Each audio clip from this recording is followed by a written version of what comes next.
తిరుపతి తొక్కిసలాటకు ప్రభుత్వ వైఫల్యమే కారణమని ధ్వజమెత్తారు వైఎస్ఆర్సీపీ నాయకులు. 6 మృతి ముమ్మాటికి ప్రభుత్వ హత్యలేనని మొదటి ముద్దాయి చంద్రబాబును ఆరోపించారు. తిరుపతి క్షతగాత్రులకు డబ్బులిచ్చి చంద్రబాబు తిట్టించారని మంత్రి ఆనం అనటం సిగ్గుచేటని మండిపడ్డారు. టీటీడీ మాజీ చైర్మన్ భూమన ఆనంకు దమ్ముంటే నిరూపించాలని, లేదంటే రాజీనామా చేయాలని సవాల్ విసిరారు. దీంట్లో వీళ్ళందరితో పాటు మొదటి ముద్దాయిగా చంద్రబాబు నాయుడు గారిని పెట్టాలి. ఎందుకంటే ఒక పక్క మోడీ గారి మీటింగ్ జరుగుతుంది, దానికి ఉన్న పోలీసులంతా అటుపోయారు. ఇక చిత్తూరు తిరుపతి జిల్లా పోలీసులనైనా ఈ టోకన్ల దగ్గర పెట్టి ఒక 3 రోజుల ముందుగానే టోకన్లు ఇచ్చి వాళ్ళకి సేఫ్టీగా పంపించుంటే ఈరోజు ఈ దుర్ఘటన జరిగి ఉండేది కాదు. కానీ 9వ తేదీ టోకన్లు ఇస్తామని చెప్పి అది 8వ తేదీ సాయంత్రానికే ప్రీపోన్ చేసి 6, 7, 8 చంద్రబాబు నాయుడు కుప్పంలో కూర్చొని ప్రోగ్రాం చేసుకుంటూ పోలీసుల్ని అధికారుల్ని తన చుట్టూ తిప్పుకొని వాళ్ళని పని చేయకుండా చేసి 6 మందిని చంపేసి ఇప్పుడు అధికారులకు తప్పిదమంటే ఇది తప్పించుకోవడం కాదా? ఇది ముమ్మాటికి చంద్రబాబు నాయుడు ఆయన ప్రభుత్వం చేసిన హత్యే.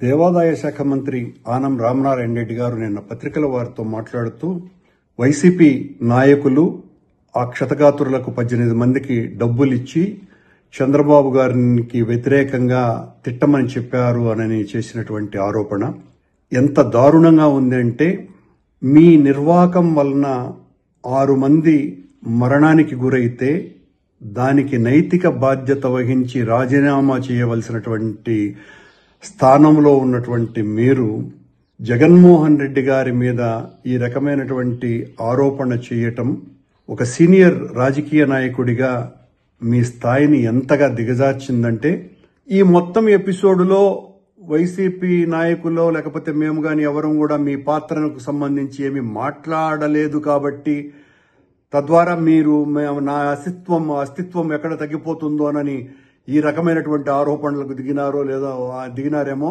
అర్థం కావటం లేదు. చంద్రబాబు నాయుడు గారు వచ్చారు, ఏదో కంటి తుడుపు చర్యలతో ఇదంతా కూడా జరిగిపోయిందని చెప్పి కింద ఎవరో ఒకరి దగ్గర సారీ చెప్పించి అదేదో అక్కడితో ఇష్యూ అయిపోయిందని మాట్లాడుతున్నారు.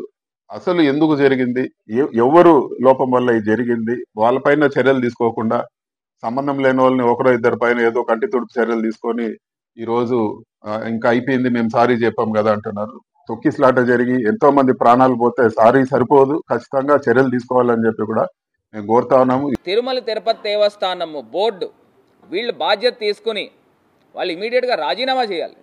లేని పక్షంలో చంద్రబాబు నాయుడు గారు ముఖ్యమంత్రి కింద ఉన్నారు కదా, ఏదైతే ఈ ప్రభుత్వం ఉందో ఈ ప్రభుత్వం ఆ బోర్డుని సస్పెండ్ చేయాలి.